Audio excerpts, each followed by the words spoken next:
Hadirat-Mu Tuhan, ku terus berkomunikasi.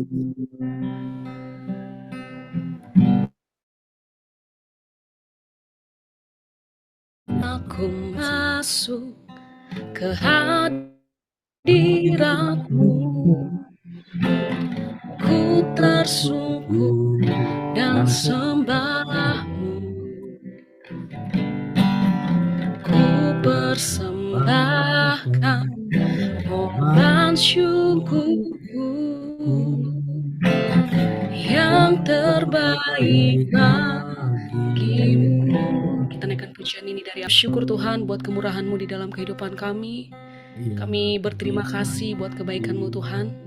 Kami boleh ada sebagaimana kami ada pada hari ini Tuhan. Bahkan boleh sekutu bersama di ruang Zoom ini Bapa, untuk memuji memuliakan Engkau. Terima kasih Bapa.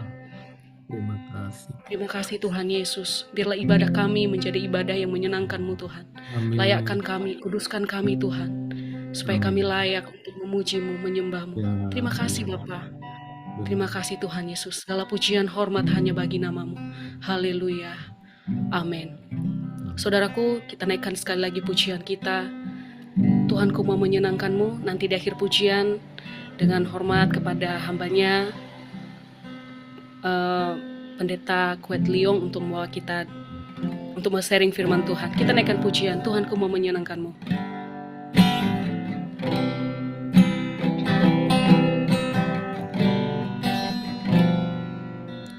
Tuhan, ku mau menyenangkan-Mu. Tuhan, bentuklah hati ini jadi bejana untuk hormat-Mu, cemerlang bagai emas murni. Aku serahkan hatiku, Tuhan, ku serahkan hatiku, semua ku berikan padamu. Kuduskan hingga tulus selalu, agar aku menyenangkan-Mu,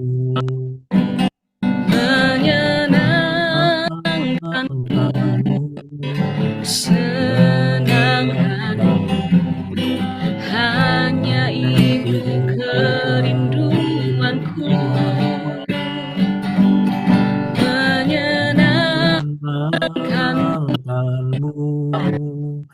senangkan hatimu. Hanya itu kerinduanku, menyenangkan-Mu, senangkan-Mu. Hanya itu kerinduanku, menyenangkan-Mu, senangkan hatimu. Hanya itu kerinduanku, hanya itu kerinduanku.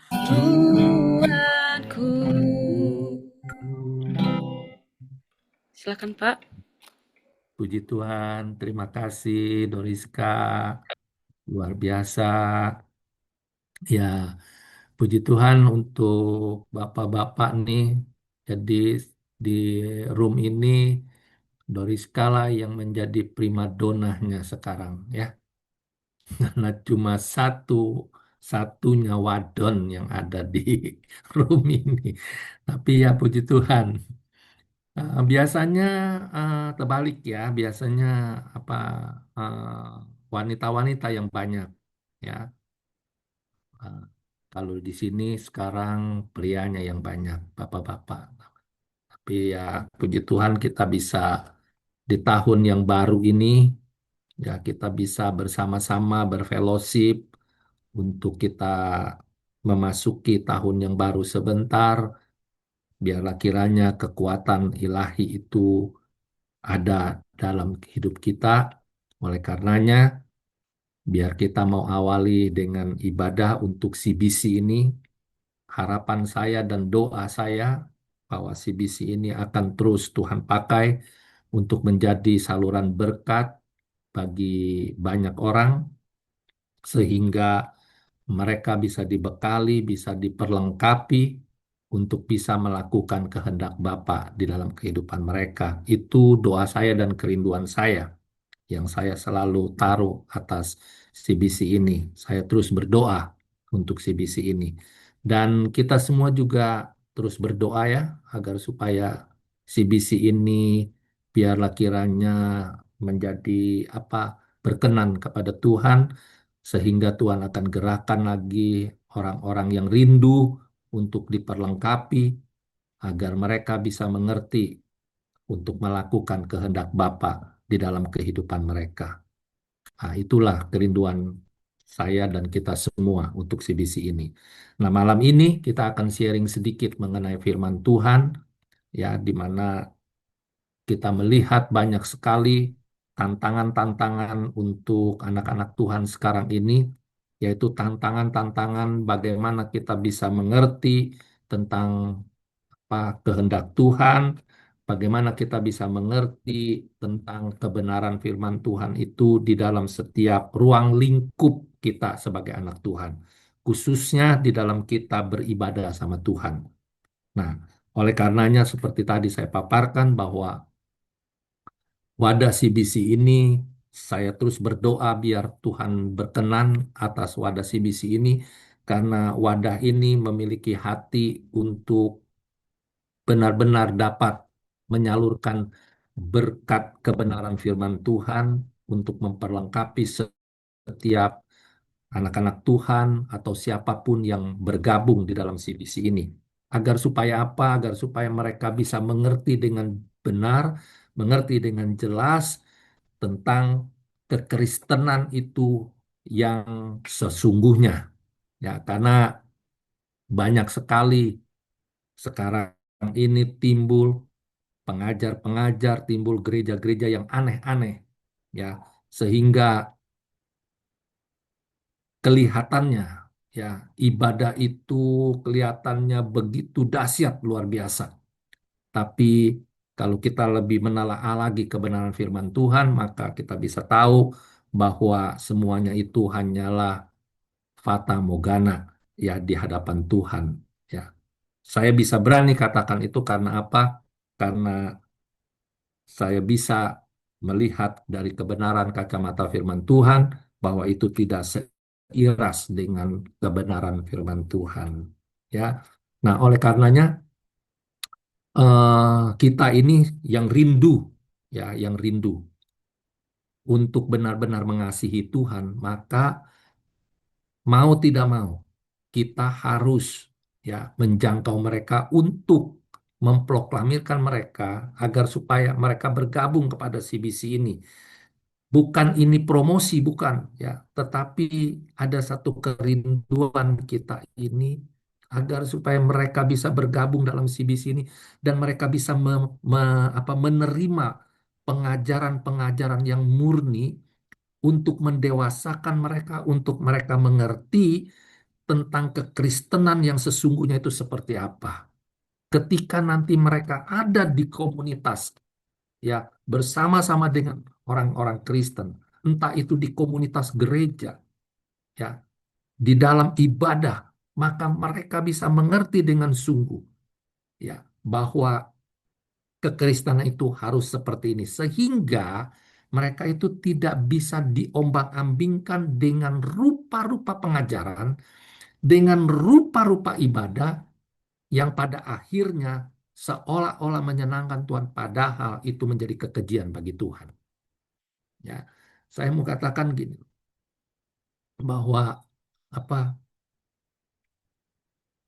ibadah sekarang ini, ya, banyak sekali yang aneh-aneh, banyak sekali.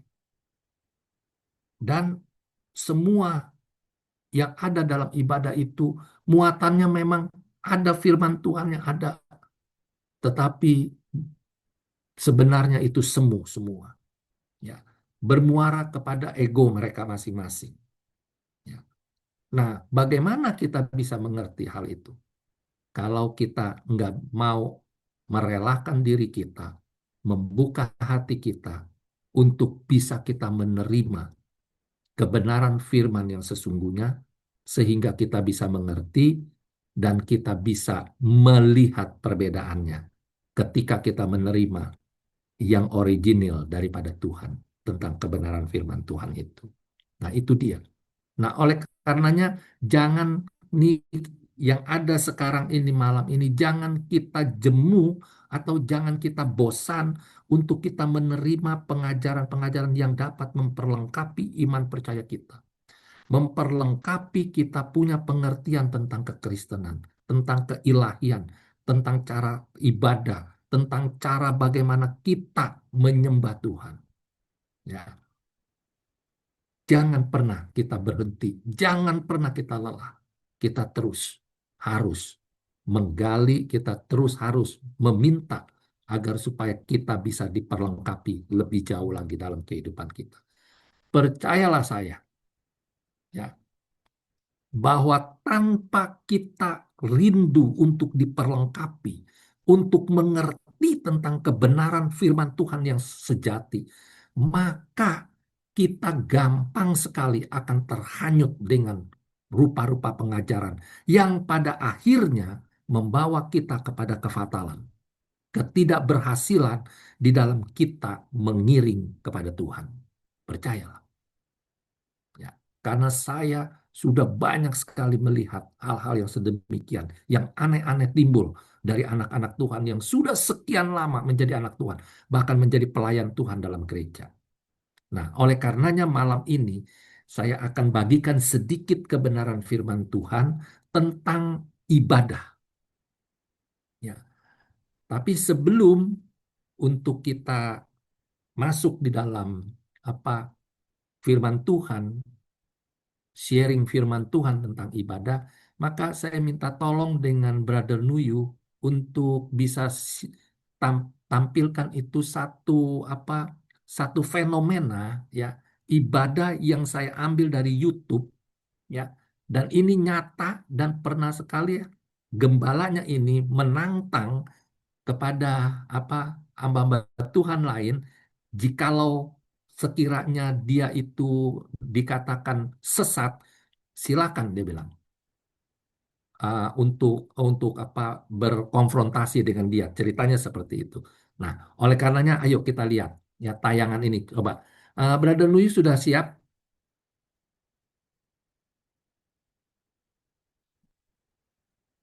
Silakan. Kalau sudah siap silakan. Nanti Bapak Ibu sendiri yang akan apa merespon dan yang akan menilai, ya. Tapi sebentar setelah itu baru kita melihat firman Tuhan seperti apa. Mohon tunggu sebentar, Pak ya. Ini masih loading nih. Ya, ya. Mm-mm. Nah, ini banyak sekali, ya. Sekarang banyak sekali juga hamba-hamba Tuhan yang besar itu ya sudah terikat dengan apa Bisa kondisi terlihat, Pak? yang membawa mereka. Kenapa? Bisa terlihat, Pak? Ini ya. Nggak bisa dibesarin ya ini ya. Nggak bisa, Pak, karena ini Suaranya langsung. tidak bisa dikeluarin. Ya, suaranya tidak bisa keluar. Oh, nggak bisa deh. Sebentar, Pak ya. Hmm.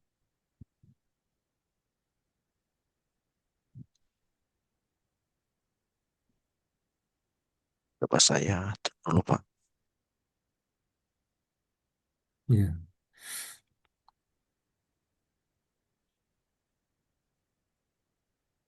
Bentar, Bapak Ibu. Kemarin saya ada bagikan ada berapa. Kalau yang itu tadi kita lihat sedikit tadi itu dari Ini, luar ya. iya, Pak. Itu dari kalau nggak salah itu dari Amerika Latin kalau nggak salah itu. Tapi ada juga yang dari dalam yang saya pernah bagikan juga yang dari Indo juga ya. Serupa dengan itu, seperti itu. Dia masih loading. Tunggu sebentar, Bapak Ibu ya.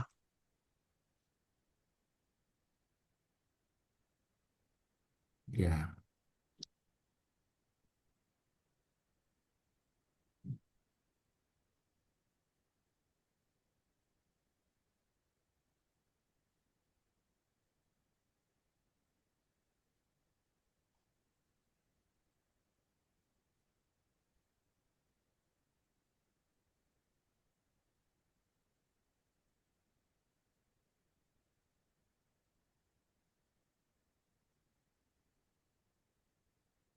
Saya terlihat Bapak Ibu. Oke. mhm.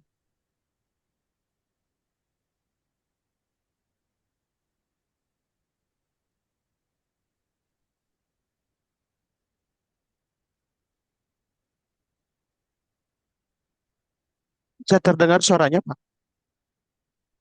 Jadi saya putar sekali lagi. Nggak terdengar, nggak terdengar, masih belum terdengar. Ada video lainnya? Ada yang lainnya? Video yang lainnya? Kira-kira? Kan kemarin saya bagi kalau nggak salah ada 3 kalau nggak salah ya. Dua Pak. Saya share kemarin. Ya, sebentar Pak ya. 2 ya. Coba yang satunya Iya lagi Pak. aja. Ya.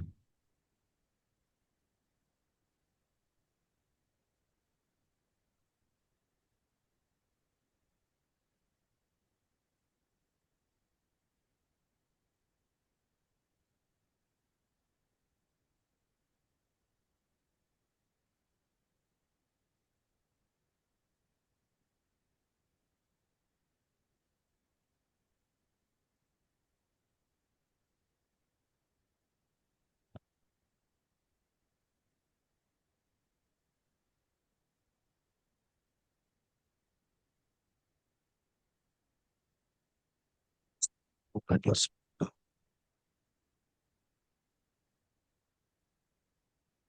Ya. Sebentar Pak ya.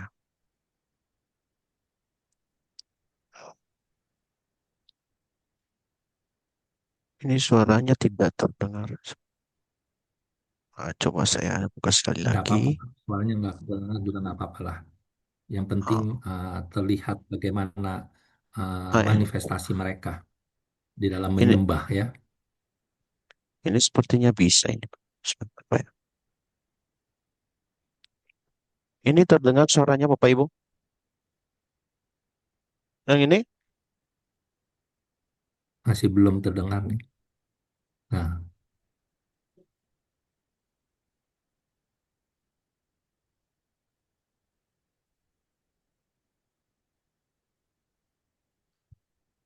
oke kalau begitu itu Ini di suaranya apa sama. yang saya kirim sama juga seperti ini ya, dua-duanya. Iya Pak, ini linknya. Oh, ini di atas. Sebentar. Apa ya?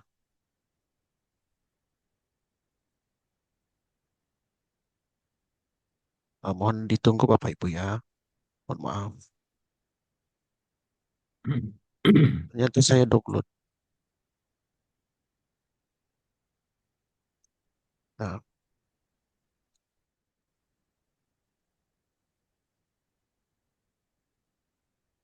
Atau ada di antara Bapak Ibu yang pernah lihat itu apa video tadi itu? Ada? Apakah Doriska pernah lihat itu? Ada? Belum pernah, Pak. Belum pernah ya? Oke. Pak Pur sudah pernah lihat?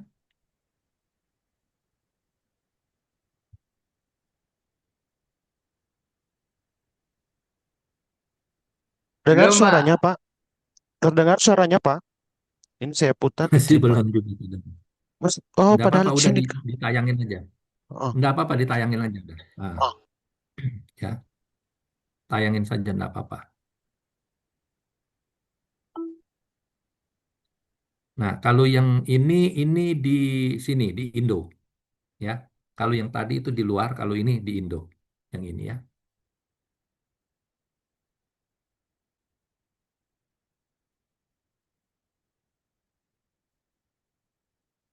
Nah, terjadi seperti begini. Lihat, ini lagi menyembah. Ya, lagi penyembahan. Kita lihat begini. Dan gembalanya ini yang apa? Yang menantang banyak hamba Tuhan untuk mengcover apa yang dia nyatakan ini, bahwa kalau itu memang keliru, dia bilang, ya, seperti itu. Oke, sudah lihat ya, semua sudah lihat kira-kira seperti itu tayangannya ya. Itu Ya, mereka Pak. lagi menyembah, ya, menyembah. Dan di dalam penyembahan mereka itu masuk di dalam, mengatakan masuk dalam hadirat Tuhan, dan mereka kepenuhan dengan Roh Kudus. Sampai mereka itu seperti itu, jungkir balik, kursi pada patah semua, habis semua, ya, dan banting-banting badan seperti itu. Nah, itulah yang terjadi sekarang ini di apa di gereja-gereja Tuhan. Banyak sekali yang terjadi seperti itu. Nah, pertanyaan saya, kira-kira bagi Bapak Ibu, kalau melihat fenomena yang seperti begini, bagaimana tanggapan Bapak Ibu? Ya, apakah ini memang benar berasal dari Tuhan atau bagaimana? Ya, nah, di sini ada Pak Yakobus juga. Coba Pak Yakobus, pernahkah Pak Yakobus lihat ini tayangan tadi seperti ini, penyembahan yang seperti itu, melihat? Di mute Pak, di unmute dulu coba speakernya Pak Yakobus supaya bisa terdengar suaranya.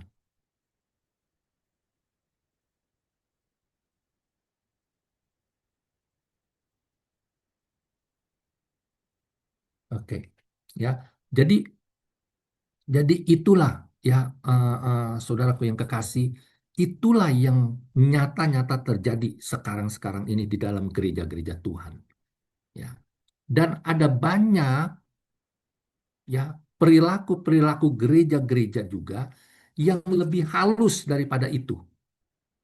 Ya, contohnya yang mengharuskan semua jemaatnya itu setiap kali beribadah, setiap kali menyembah Tuhan, dia harus berbahasa roh.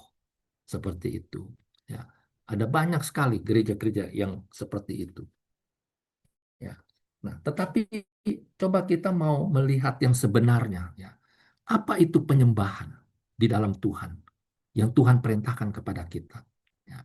Coba kita baca dulu di dalam Roma pasal 12. Kita buka Roma pasal 12. Ya, ayatnya yang pertama. Dalam Roma pasal 12, ayat pertama dikatakan begini. Karena itu saudara-saudara, demi kemurahan Allah, aku menasehatkan kamu, supaya kamu mempersembahkan tubuhmu sebagai persembahan yang hidup, yang kudus, dan yang berkenan kepada Allah. Itu adalah ibadahmu yang sejati. Nah, jadi Bapak Ibu Saudara, ibadah yang sejati itu adalah dikatakan kepada orang, dia mempersembahkan kehidupannya, yang hidup itu kehidupannya, lalu di dalam kekudusan. Ya. Dan di dalam kekudusan ini, ukurannya bukan ukuran kita, tapi ukuran Allah. Sehingga dikatakan bahwa itu akan berdampak menjadi perkenanan Tuhan di dalam orang, setiap orang itu yang menyembah kepada Tuhan. Itu dia sebenarnya penyembahan. Nah, sekarang kita masuk, kita mau membedah sedikit. Penyembahan, kalau kita ambil dari bahasa asli, bahasa Ibrani, itu dia memakai kata avoda, penyembahan. Ya. Jadi di Israel, mereka itu menyebut penyembahan itu kepada Allah itu dengan bahasa dikatakan avoda. Apa arti? Arti avoda itu berarti orang yang menyembah kepada Tuhan, dia harus masuk di dalam ketiga unsur untuk menyembah kepada Allah. Unsur yang pertama, menyembah Allah itu adalah bekerja.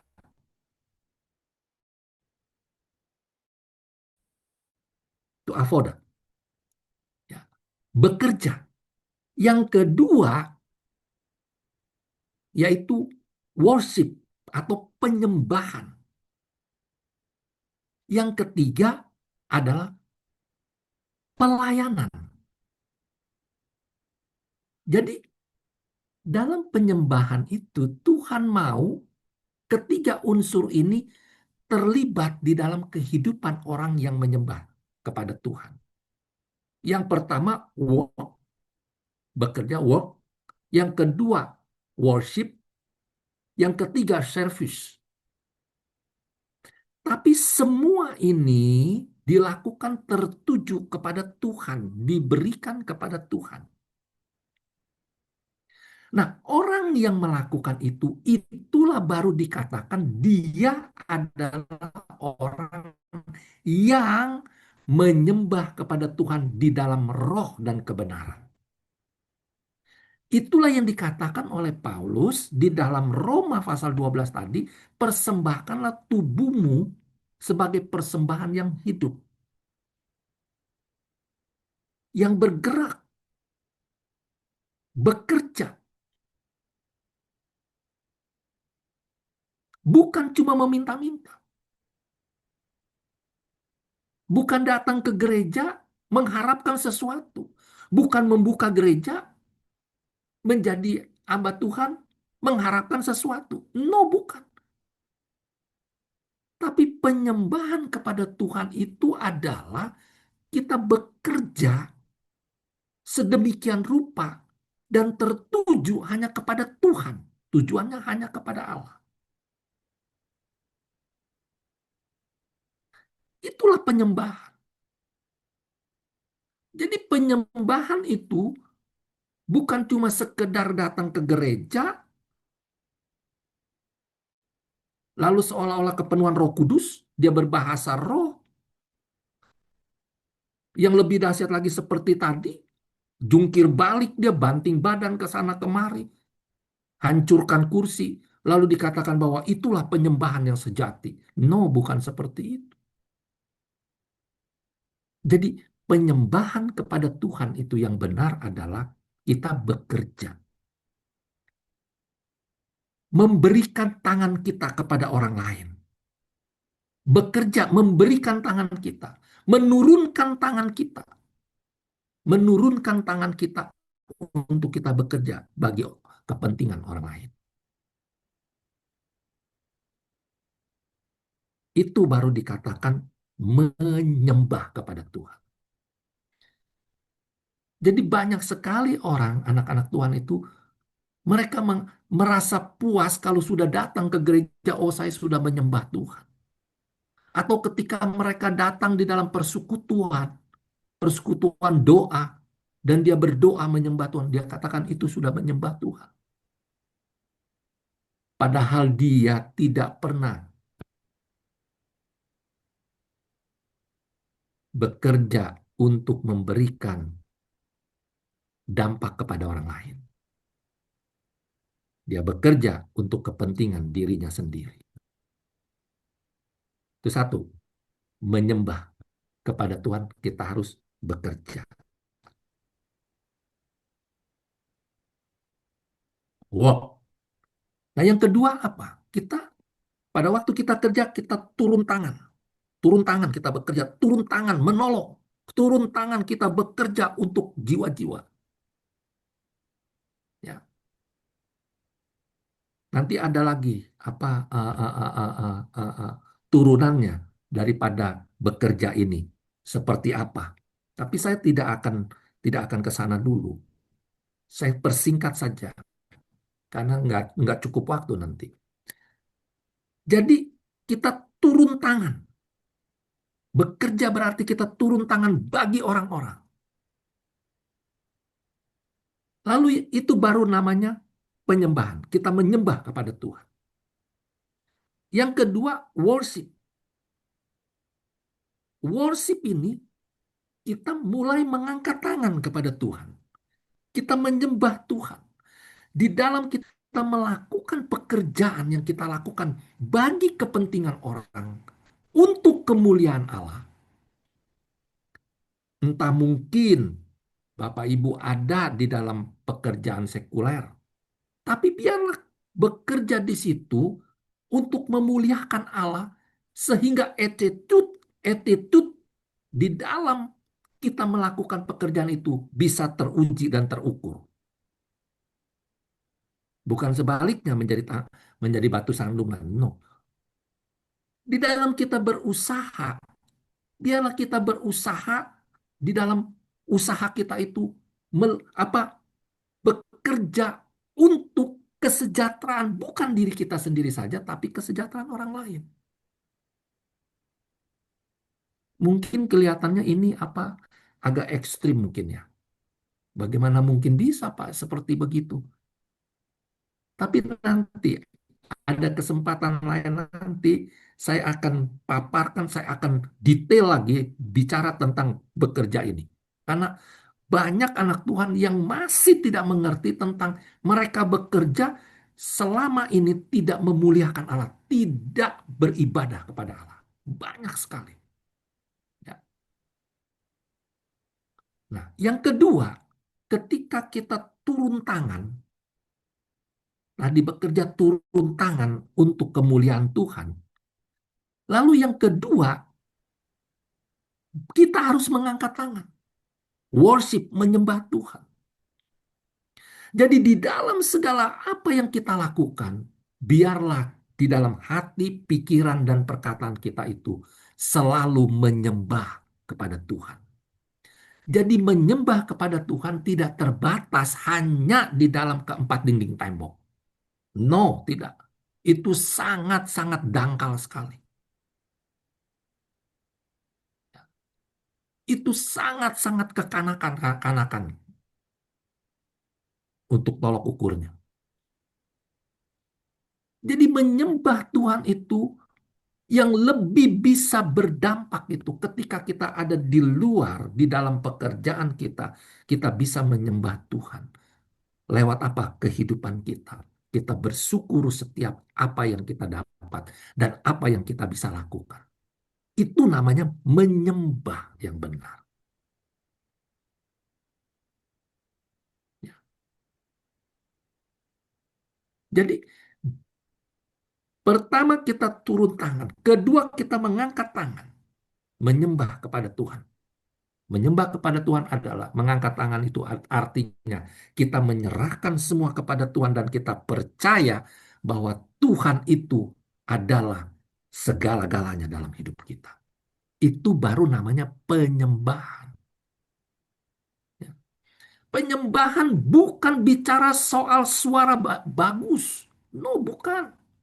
Bukan cuma itu, bukan sekedar itu. Menyembah kepada Tuhan bukan karena ramainya orang.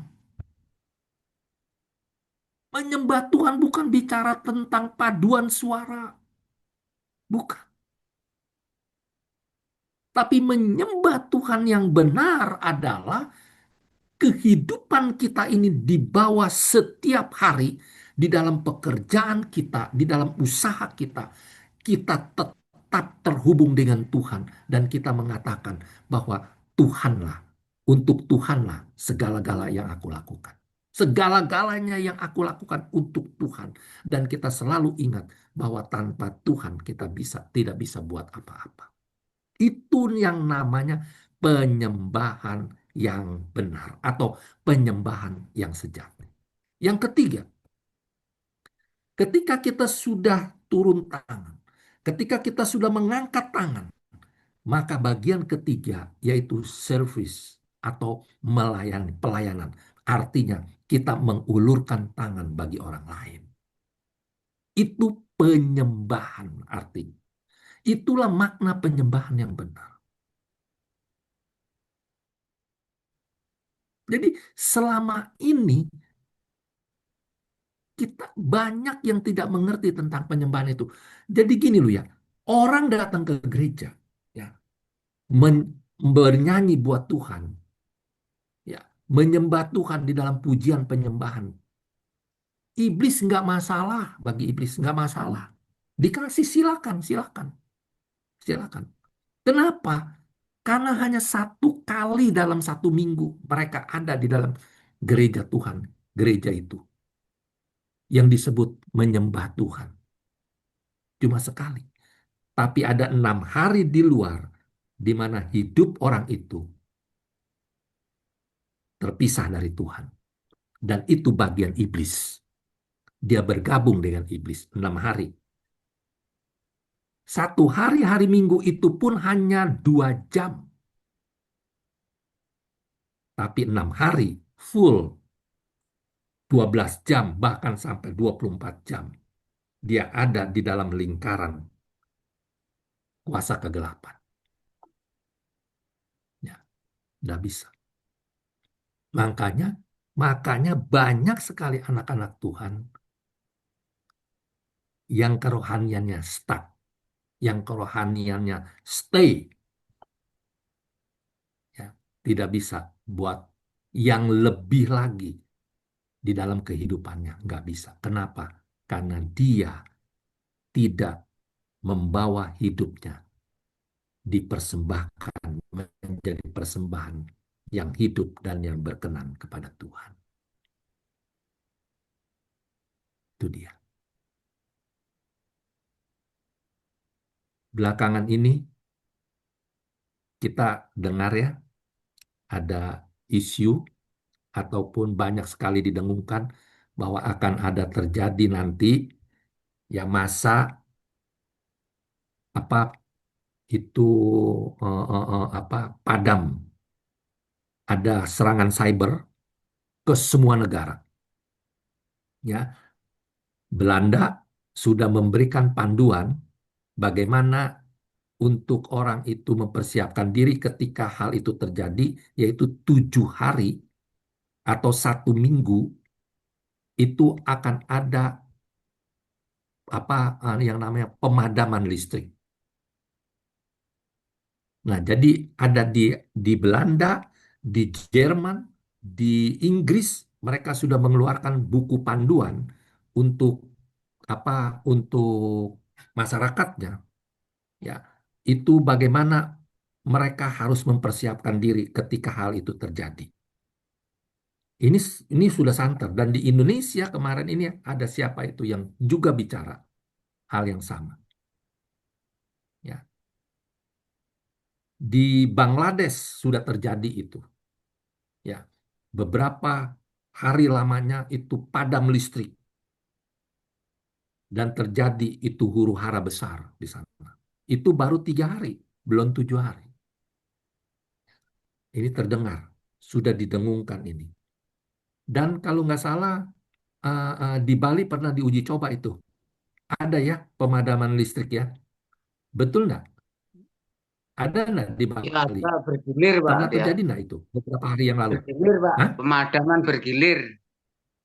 Pemadaman bergilir ya. Dibilangnya pemadaman Ya, bergilir. iya. Tahu kenapa penyebabnya?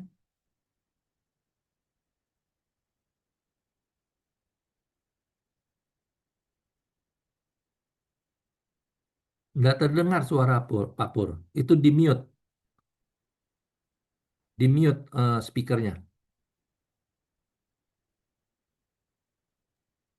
Eh, informasi Ya, ada pemadaman pemadam karena ada kabel yang terputus. ya, ya. Ta- tapi itu ya itulah apa beritanya seperti itu ya. Tapi ini sudah terjadi di beberapa negara juga ya. Terjadi seperti itu di beberapa negara. Nah, di Indonesia juga ada seperti itu dan sudah juga diberikan panduan bagaimana caranya untuk menghadapi ketika hal itu terjadi. Ya, hari pertama apa yang akan terjadi ketika pemadaman itu berlangsung, ya. Setelah pemadaman itu berlangsung, maka nanti komunikasi akan terhenti di 3 jam pertama, 6 jam kedua, kemudian nanti di 9 jam, 12 jam, terus itu akan ada step-stepnya, ya. Akan terjadi apa sudah ada panduannya. Nah, ini terjadi karena dikatakan bahwa akan ada serangan cyber yang menurut berita, menurut desas-desus, ya, bahwa ini memang sengaja dilakukan untuk mempersiapkan di mana nanti masa antikris untuk bisa meng-take over dunia, ya. Nah, seperti itu. Tetapi yang saya mau katakan malam ini adalah bagaimana kita ketika hal itu terjadi, memang sudah ada panduan secara manusia, sudah ada panduan apa yang harus kita kita persiapkan. Kalau kalau saya dengar beberapa waktu yang lalu di Belanda itu ada seorang warga negara Indonesia tinggal di sana dan dia juga sudah menerima buku panduan, maka dia sudah mempersiapkan diri.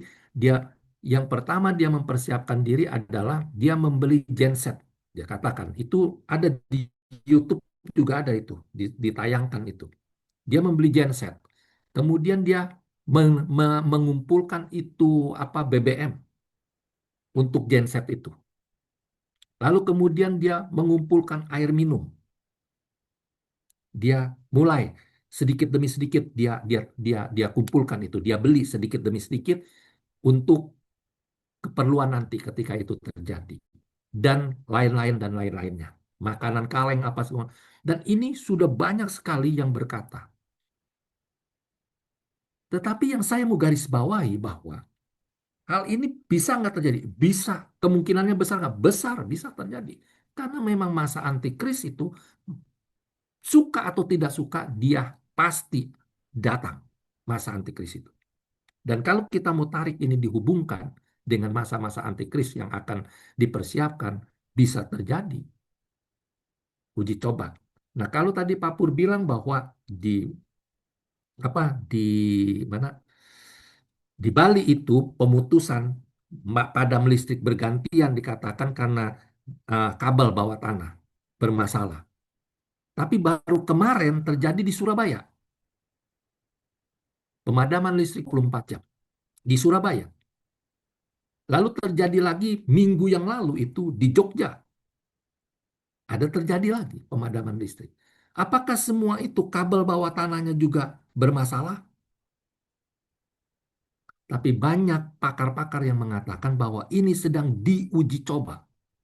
Sedang diuji coba. Berarti Indonesia pun sudah masuk. Ya, Belanda sudah mengalami itu, Jerman sudah mengalami percobaan pemadaman itu. Kalau di Belanda itu sudah masuk pernah 2 kali 24 jam Belanda. Yang orang Indonesia itu yang menyaksikan, yang bercerita, waktu ditanya, waktu diinterview, ya, dan dikatakan sudahkah menerima panduannya? Sudah, dia bilang. Terus apa panduannya itu? Di dalam panduan itu bicara tentang apa? Banyak hal dibicarakan di situ, yaitu yang paling menarik adalah dia katakan apa yang harus dipersiapkan, ya, untuk menghadapi masa itu. 7 hari masa pemadaman listrik. Di hari kedua dikatakan semua internet mati, nggak bisa. Itu hari kedua. Di hari kedua yang sama juga, di jam berikutnya dia bilang, semua pom bensin sudah tidak bisa lagi melayani. Terhenti semua. Termasuk gas, henti juga, berhenti juga. Jadi untuk masak tidak ada lagi. Listrik padam, tidak ada lagi. Yang bisa punya genset mungkin masih bisa. Dia pakai kompor listrik masih bisa. Tapi mau berapa lama? Berapa lama dia persediaan BBM yang ada? Untuk berapa lama? Itu juga tergantung bagaimana. Tapi yang saya mau garis bawahi di sini adalah bagaimana kita orang percaya ini. Ketika hal itu terjadi, apa respon kita? Apa yang kita harus lakukan? Ini belum masuk loh, masa antikrisnya belum masuk. Belum masuk. Ini baru persiapan. Kalau mereka bilang ini baru masa-masa persiapan. Baru masa uji coba gitu. Uji coba di trial nih, bagaimana nih reaksinya nih gitu loh. Ya. Dan ini udah ada beberapa negara di trial. Ya. Di mana itu mana Filipina pun juga sudah mengalami. Filipina sudah mengalami. Nah, kalau kita kita berkata bahwa ini adalah gangguan dari PLN itu karena kabel, karena kerusakan apa, tapi kenapa kok bisa bersamaan dengan negara-negara yang lain mengalami hal yang sama? Gitu. Ya kan, seperti itu. Nah, yang perlu kita lakukan sekarang ini cuma satu-satu jalan. Bagaimana kita bisa terkonek oleh Tuhan dan kita bisa dipelihara oleh Tuhan di dalam masa-masa itu. Nah, untuk kita bisa terkonek dengan Tuhan, satu-satu jalan bagaimana kita harus membawa hidup kita ini masuk di dalam penyembahan kepada Tuhan. Sekarang ini. Masuk dalam penyembahan yang benar, bukan penyembahan yang seperti lalu masa-masa lalu. Yang cuma semu. Ya, yang kelihatannya seolah-olah kita beribadah sama Tuhan, seolah-olah kita menyembah Tuhan, tetapi sebenarnya itu semu. Nah, ini penting sekarang ini saya harus sampaikan. Ya, supaya saudara bisa menyampaikan kepada yang lain. Sekarang ini harus kita sadar bahwa kita sekarang haruslah masuk di dalam menyembah kepada Tuhan. Ibadah yang benar-benar, benar sungguh-sungguh kepada Tuhan ibadahnya. Ibadah yang benar. Kita harus melakukan ibadah yang benar di dalam 3 kerangka yang tadi, yang saya katakan itu. Pada waktu kita bekerja, biarlah kita tetap terhubung dengan Tuhan. Dan kita melakukan pekerjaan itu bukan untuk menimbun kekayaan bagi diri kita sendiri. Tetapi biarlah kita ingat bahwa ada banyak orang yang perlu kita tolong. Melalui apa yang kita lakukan atas pekerjaan itu. Ketika kita lakukan itu, maka disitulah kita sedang beribadah yang benar. Kita sedang beribadah yang sejati. Lalu yang kedua, di dalam setiap perkara yang kita lakukan, biarlah tangan kita terangkat kepada Tuhan untuk menyembah Dia. Worship kepada Tuhan dengan sungguh-sungguh dan kita mengakui kedaulatan Tuhan atas setiap apa yang kita lakukan. Tanpa Tuhan kita tidak bisa menghasilkan yang menyenangkan hati Tuhan. Nggak bisa. Itu yang kedua. Dan yang ketiga, biarlah tangan kita ini terulur untuk menolong banyak orang. Istimewa menolong untuk keselamatan mereka sendiri, mereka semua. Itulah dikatakan ibadahmu yang sejati.